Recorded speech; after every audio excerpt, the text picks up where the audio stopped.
Well, I mean, obviously no one wants anyone getting into their business. You know, like I'm a pretty private person. I think I'm pretty quiet. I don't want everyone knowing what I'm doing at every second of the day. Pretty important, but not to an obsessive extent.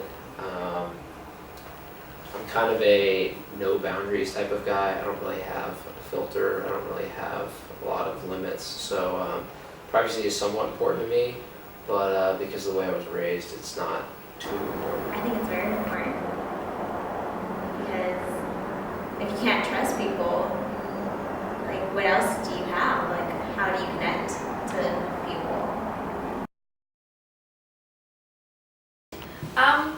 I guess it doesn't bother me until I really think about it. I mean, obviously when I'm surfing the web and stuff, I'm not sitting there saying like, oh, the government's gonna see this. But when I go back and like I think about it, I'm like, well, I wasn't doing anything wrong, you know, like I was just checking my email all day. But still, like I think the fact that they have access to that information and they can really dig into like every aspect of my life does bother me a little. I think it's an interesting concept.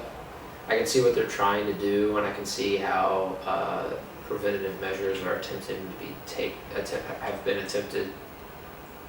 Sorry, let me reword that. How preventative measures have been strived for, I guess you could say. But I don't really approve to the extent that they've gone. That's a good one.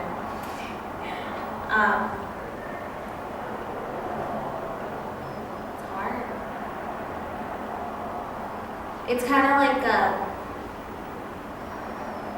a bittersweet kind of thing because you know your privacy is being invaded, but you think at the same time like it's for a reason. It's to help protect the nation. So it's kind of like a give and take. I don't think they're overstepping their boundaries, though.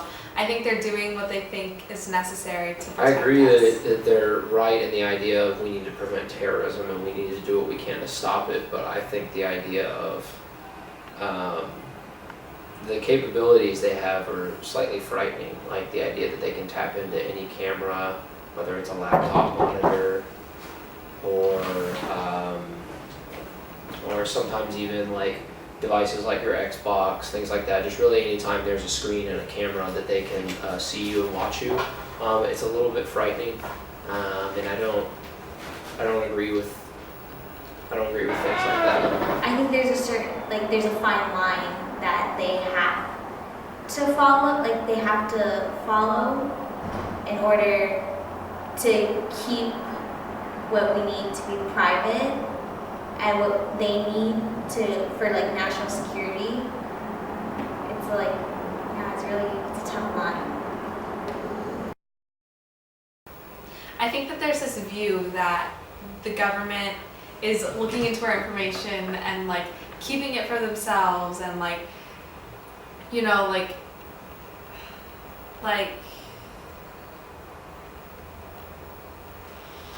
that they're using it in a bad way or in a negative way. And that's really not what it is. It's like they're doing this as a precaution. It's not like that they're just using it and like, oh, look at what this kid is watching or anything like that. Like they really don't care about that kind of juvenile stuff. That's a good question. I guess just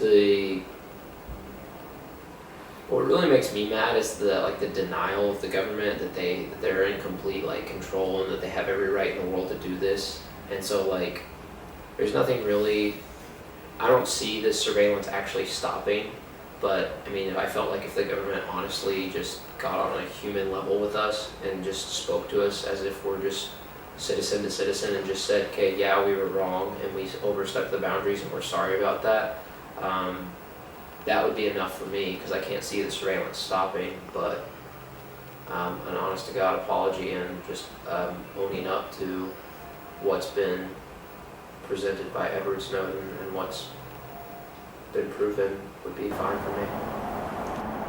I